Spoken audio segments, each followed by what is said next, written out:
Bacanya gimana ya? Dibalik kiri kanan. Udah mulai.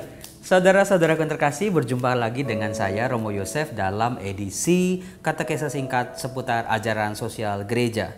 Dalam ajaran sosial gereja, gereja mengajak umat beriman seluruhnya dari tingkat kepausan, para uskup, umat beriman di paroki maupun di lingkungan untuk bersama-sama memperjuangkan martabat manusia, bahwa kita ini semuanya sejajar.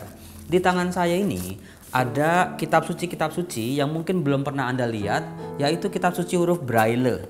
Di dalamnya ini huruf-huruf Braille, kosongan hanya ada titik-titik yang timbul yang bisa dibaca oleh sahabat-sahabat tunanetra.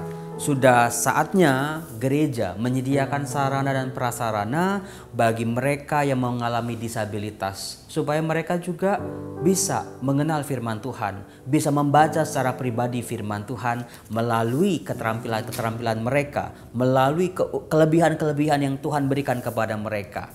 Bagi Anda yang mau atau membutuhkan kitab suci huruf Braille, silakan menghubungi saya, Romo Yosef, Ketua Komisi Kerasulan Kitab Suci Kuskupan Agung Jakarta. Mengapa gereja menyediakan sabda Tuhan dalam huruf Braille? Kalau kita lihat Injil Lukas, saudara-saudara, Injil Lukas yang sering kali disebut sebagai Injil kaum marginal, kita bisa melihat bagaimana Tuhan Yesus yang ditampilkan oleh Injil Lukas sejak awal sampai akhir adalah pribadi yang sangat merangkul orang-orang kecil.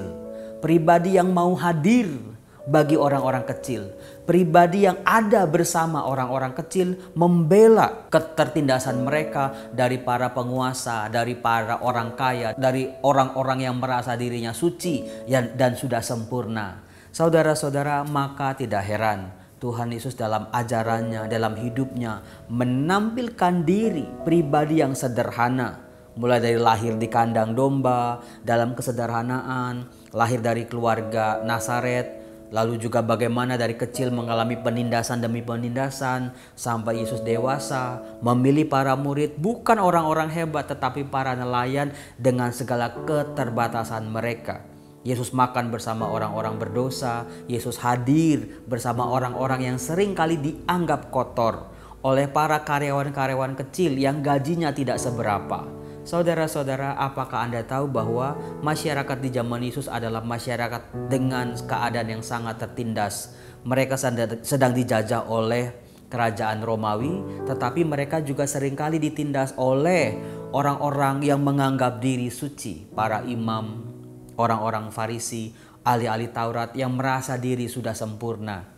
Maka kehadiran Allah, inkarnasi Allah menjadi manusia dalam diri Yesus bukan hanya hadir untuk orang-orang miskin, tetapi Yesus sendiri hadir sebagai orang miskin, sebagai orang sederhana. Dari situ Yesus bisa merangkul semua orang-orang sebagai saudaranya. Apakah Anda ingat ketika Yesus makan bersama dengan orang-orang kaya? Yesus mengajak mereka untuk punya hati berbagi bagi orang miskin. Saudara-saudara, mari keadaan kita gak usah nunggu kita kaya supaya kita bisa berbagi kepada mereka yang miskin. Lakukanlah apa yang terbaik, kebaikan-kebaikan sederhana sekalipun. Kalau itu dilakukan dengan tulus, secara konsisten dan bersama-sama, pasti akan berbuah. Sampai jumpa di katekese singkat ajaran sosial gereja selanjutnya. Salam.